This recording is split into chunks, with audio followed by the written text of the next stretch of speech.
Hello guys! Good day to everyone. So, ayun, gusto ko lang kayo encourage isang verse na may kinalaman sa pera. Pero all this time, ang alam ko lang dito sa verse na to is yung part ng I will never leave you nor forsake you. Pero dito pala sa Hebrews 13 verse 5, ang sabi dito, sabihin ko na lang sa Tagalog, no?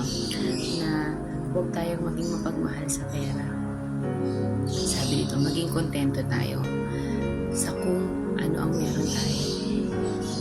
At in-emphasize lang dito yung God's promise, which is, I will never leave you nor forsake you. Ang galing lang, no? Kasi itong week na to, ang topic namin sa church is all about money. And yung number 1 namin doon, ang first week namin is all about giving. Kasi minsan akala natin yung blessing natin, bakit ang tagal dumating. Pero ang take away ko talaga dun sa preaching sa amin ni pastor namin ay yung maging mas open tayo sa pagbibigay.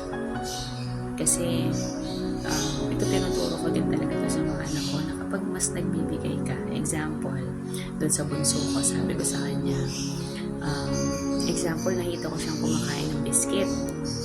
Kunyari, di ba sa isang biscuit, 3 lang yung laman nun. And then nakita ko siya na namigay siya sa iba. So, because of that, kunyari, 3 lang yung laman, pinigay niya yung 2, isa na lang nakain niya. Because of that, because I saw that, na naubusan na siya, ang tendency nun is bibilan ko siya ulit. And then this time, mas marami na.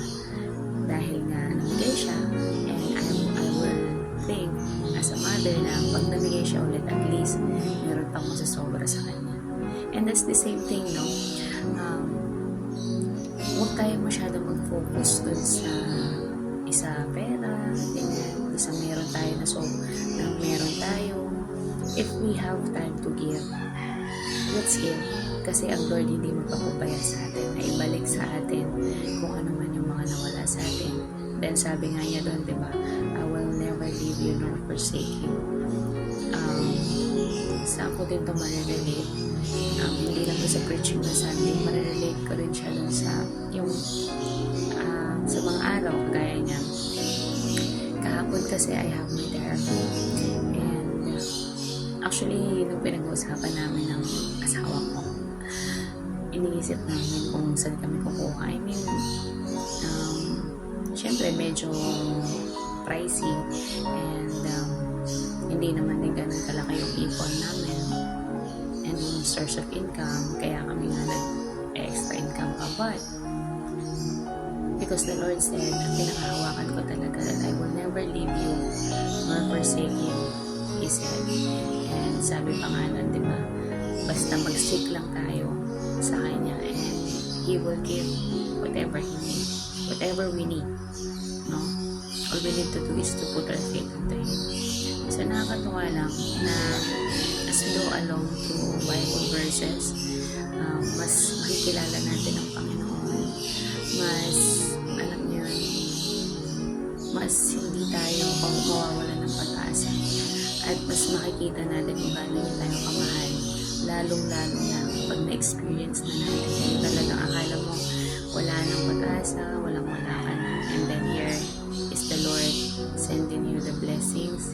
He will use your churchmate, your friends, your siblings, your family. So, napakabuti ng Lord. So, yun, kagaya ng lahat na sinasabi, let us read our Bible, let us know better our Lord, so that meron tayong makahawakan everyday na nabubuhay tayo. Kasi there's a lot of, diba sabi ko last week, there's yung pinag-aralan din namin, there's a lot of persecution, there's a lot of problems, but if we know our God, we will never feel na nag-iisa tayo on that situation, because the help of the Lord is always there, just like He said, He will never